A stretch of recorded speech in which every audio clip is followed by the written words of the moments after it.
மக்களை வணக்கம். நான் உங்கள் கோடங்கி. தாவேக கட்சி ஆரம்பித்திருக்கிற நடிகர் விஜய் ஏற்கனவே பல்வேறு வழக்குகள் அவர் மேலே இருக்கு. அதாவது வருமானத்தை மறைத்த வழக்கு, கள்ளப்பணம் வாங்கிய வழக்கு, வெளிநாட்டு கார் இறக்குமதி செய்யப்பட்ட பிறகு அதற்கு வரி கட்டாமல் இருந்த வழக்கு, கள்ளப்பணத்தை அதாவது கருப்பு பணத்தை வாங்கி உழைத்த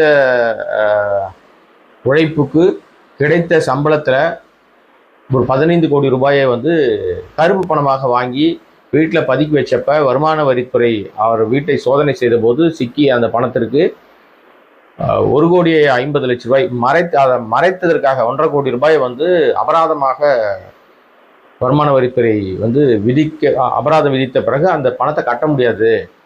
அதை எதிர்த்து நீதிமன்றம் போய் இப்போ அந்த வழக்கு நீதிமன்றத்தில் இருக்குது. பல பிரச்சனைகளோடு இருக்குது. இதெல்லாம் அவர் தனிப்பட்ட வாழ்க்கையில் நடிகராக இருக்கும்போது நடந்த சம்பவங்கள். இன்னும் அது நிலுவையில் இருந்துகிட்டே இருக்கு. இதுக்கு இடையில இப்போ சமீபத்தில் கூட 1,50,00,000 கோடியை போய் மரியாதையாக கட்டுன்னு நீதிமன்றம் மண்டையிலே கொட்டினா கூட புத்தி இல்லாத தற்குறி மரக்கழண்ட விஜய் மீண்டும் மீண்டும் மீண்டும் நீதிமன்றத்தில் போய் நல்லவா மாதிரியே நாடகம் ஆடிட்டு இருக்காரு. அது அவருடைய தனிப்பட்ட வாழ்க்கையில் நடக்கிற விஷயங்கள், வழக்குகள், அந்த பஞ்சாயத்துகள்.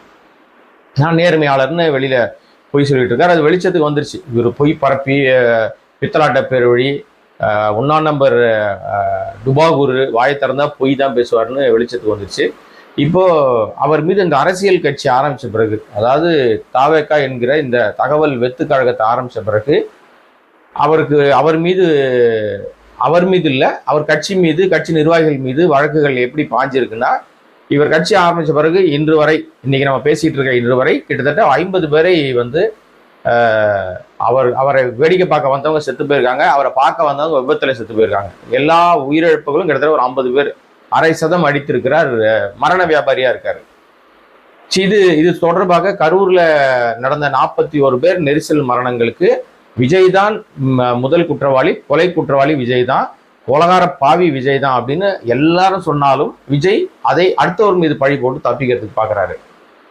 அது ஒரு வழக்கு இருக்கு. சிபிஐ கிட்டத்தட்ட 4 பேர் மீது வழக்கு போட்டிருக்கு. அந்த கட்சியினுடைய பொதுச் செயலாளர், மேலாண்மை பொதுச் செயலாளர், விளக்கண பொதுச் செயலாளர்னு ஒருத்தர் இருக்கிற ஆதவ், புசி ஆனந்த், நிர்மல்குமார், மதியழகன், கரூர் மாவட்ட செயலாளர் மதியழகன் உட்பட 4 பேர் மீது வழக்கு போட்டிருக்காங்க. அது சிபிஐல இப்போ விசாரணையில் இருக்கு. அதன் பிற்பாடு பார்த்தீங்கன்னா இப்போ சந்தேக மரணமாக, அதாவது இயற்கைக்கு மாறான மரணமாக சேலத்தில் சுராஜுடைய மரணம். இந்த கும்பல், அதுவும் இந்த தரிகட்ட முண்டம் ஒன்று இருக்குல்ல, தண்டம் விஜய், இந்த நடிகனை பார்க்க அவர் அங்கே நெரிசல்ல மூச்சு திணறி செத்து போயிட்டாரு. அது இயற்கைக்கு மாறான மரணம்னு அந்த ஒரு வழக்கு ஒன்று இருக்கு.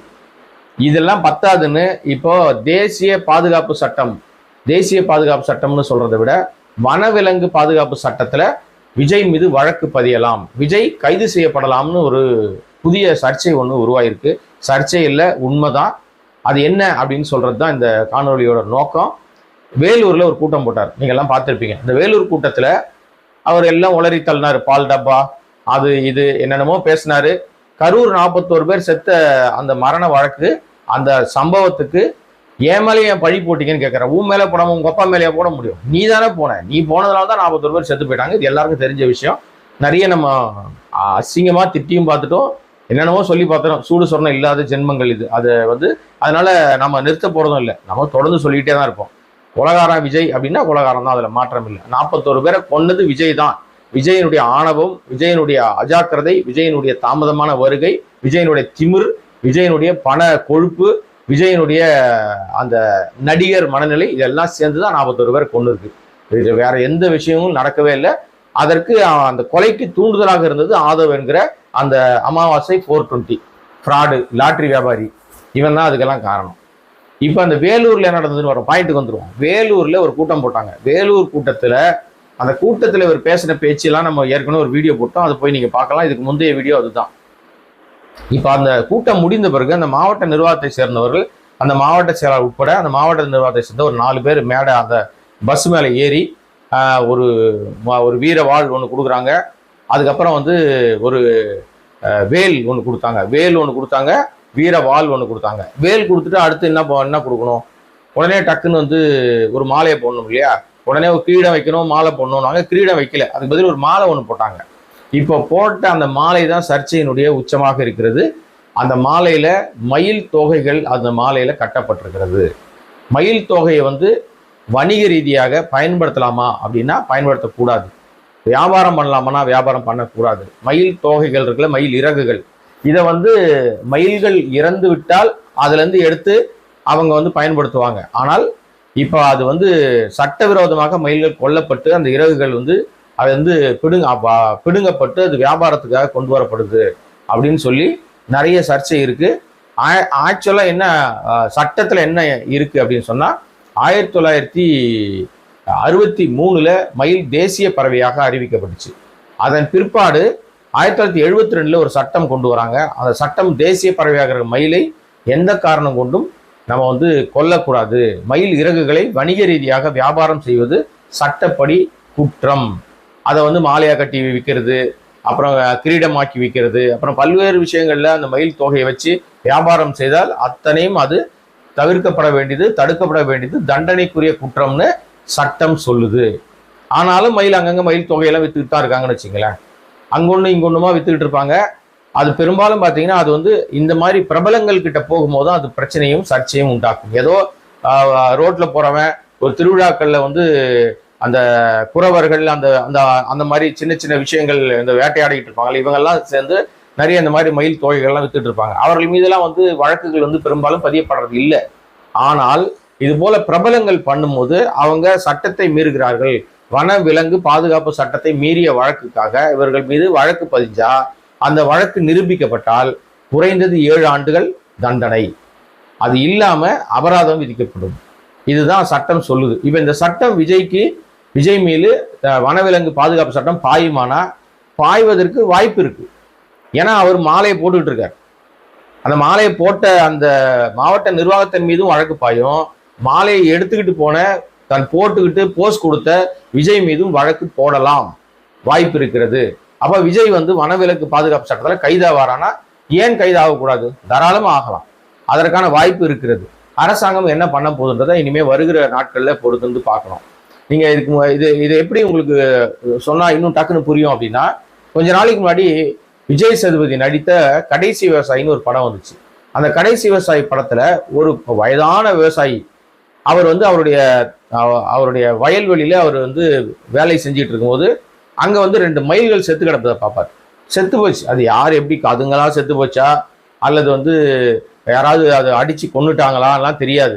ஆனால் 2 மயில் செத்து கிடக்கும். அந்த 2 மயிலை வந்து அவர் வந்து செத்து கிடக்கிற மயிலை தூக்கிட்டு போய் தன்னுடைய வயல்ல புதைச்சிருவார். அந்த ரக்கையெல்லாம் எடுக்க மாட்டார், அப்படியே புதைச்சிருவார். ஏன்னா உயிர்கள் மீது அக்கறை உள்ளவர். அப்படிதான் அந்த கதாபாத்திரம் சொல்லும். அதை ஒரு குறவன் பார்த்துருவான். ஒரு அந்த மாதிரி யாரோ ஒருத்தன் வேட்டையாடுற ஒருத்தன் பார்த்துருவான். பார்த்துட்டு போய் இவர் அந்த மயிலை எனக்கு கொடுத்துரு, நான் எடுத்துட்டு போய் வியாபாரம் பண்ணிக்கிறேன்னு சொல்லும்போது கொடுக்க மாட்டார், புதைச்சிருவார். அதை கொடுக்கலன்னு சொன்னோடனே அவன் போய் வந்து போலீஸ்ல சொல்லுவான். மயிலை வந்து அந்த பெரியவர் வந்து கொன்னு புதைச்சதை நான் பார்த்தேன்னு சொல்லுவான். அவன் பார்த்தது செத்து கிடந்த மயிலை புதைக்கிறதான் பார்த்துருப்பான். கொன்னு புதைச்சதை பார்த்தேன்னு சொன்னோடனே உடனே அவன் அந்த பெரியவரை கைது பண்ணிடுவாங்க காவல்துறை. நீதிமன்றத்தில் வழக்கு நடக்கும். மயிலை கொன்னியா அப்படின்னு கேட்பாங்க. அது ஒரு உயிராட்சியை எப்படி கொல்ல முடியும்னு கேட்பாங்க. இது மாதிரி ஒரு நடக்கும். அதுல பாத்தீங்கன்னா அந்த வழக்கு தெளிவாக விவரிக்கப்படும். மயிலை கொன்றால் அது வழக்கு, சிறை தண்டனைக்குரிய ஒரு குற்றம். இப்ப மயில் தோகையை வச்சுக்கிட்டே மாலை போட்டுக்கிட்டார விஜய், அப்ப அவர் மீது வழக்கு வரானா? நிச்சயமா வரும். அரசாங்கம் நினைத்தால் விஜய் மீது வழக்கு போடலாம், கொலை வழக்கே போடலாம். கொலகார பாவிதான். ஏன்னா வந்து 41 பேரை கொன்னுட்டு எனக்கு ஒண்ணுமே தெரியாதுன்னு இன்னைக்கு வேலூர் கூட்டத்துல என் மேல நீங்க வந்து பழி சொல்றீங்களே, என் மேல குற்றம் சுமத்துறீங்களே, மனசாட்சி இல்லையான்னு வந்து முதல்வரை பார்த்து கேட்கிற துப்பு கட்ட ஜென்மம் விஜய் வந்து விஜய்க்கு மனசாட்சி இருக்கான்னு முதல்ல கண்ணாடி முன்னாடின்னு பார்க்க சொல்லுங்க. இந்த பன்னாடை போற இடத்துலாம் தப்பா உளருது. இது உளறது பார்த்தாம இது எவனோ ஒரு பன்னாடை எழுதி கொடுக்குறான். அது எழுதி கொடுக்கறத வாங்கி படிக்குது.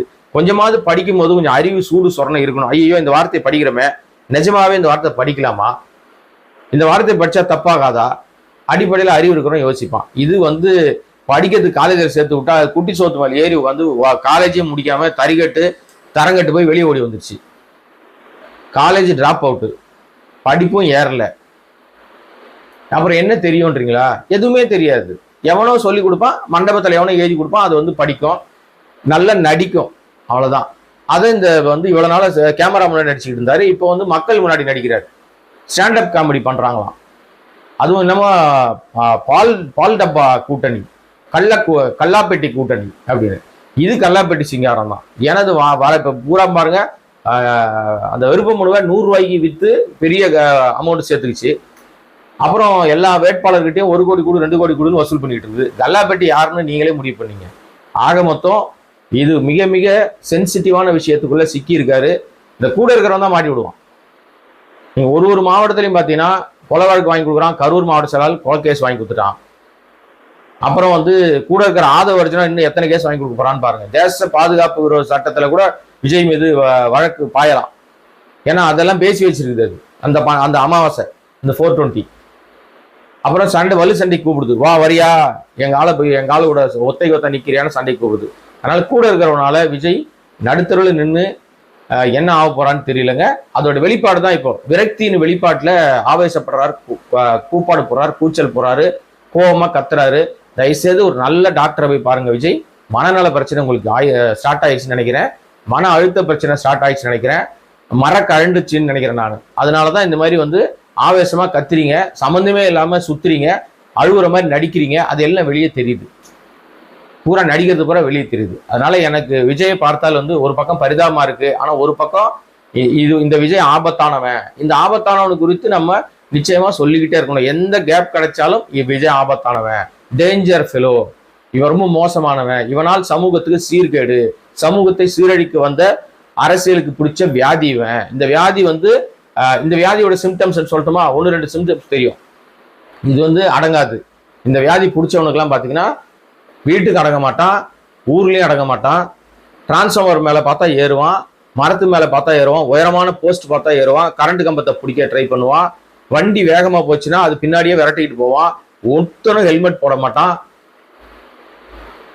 மடக்கி மடக்கி ஊதிட்டு திரிவானுங்க, மடக்கு ஊதி பயல்கள். அதுக்கப்புறம் காலேஜை கட் அடிச்சுட்டு எக்ஸாமை கட் அடிச்சுட்டு அண்ணனை பார்த்தா போதும்னு புலம்பி தள்ளுவானுங்க, பெத்த தாயை அடிப்பானுங்க. இதெல்லாம் இந்த வியாதி, அதாவது இந்த தாவேக்கா விஜய் வியாதி பிடிச்சவனுங்களுக்குலாம் இருக்கிற சிம்டம்ஸ். தாவேக்கா வியாதி பிடிச்சா எப்படி இருக்கும், தற்குறி வியாதி பிடிச்சா எப்படி இருக்கும்னா இதெல்லாம் சிம்டம்ஸ். இப்போ நான் சொன்ன விஷயங்கள்லாம். ஆக ஜாக்கிரதையா இருங்க. எப்படி இருந்தாலும் விஜய் மீது வழக்கு வந்துகிட்டே தான் இருக்கும். இன்னும் இந்த தேர்தல் முடியறதுக்குள்ள என்னென்ன கூத்தலை கொண்டு போய் நிப்பாட்ட போறானுங்களோ தெரியல அந்த சுத்தி இருக்கிற தற்குறிகள். இந்த தற்குறியும் அதெல்லாம் வாங்கிட்டு பேனு பல்ல காட்டிட்டு எங்க போய் எங்க மாட்டிட்டு என்ன முழிக்க போதோ தெரியல. பொறுத்திருப்போம். தேர்தலில் விஜய் நிற்க மாட்டார்.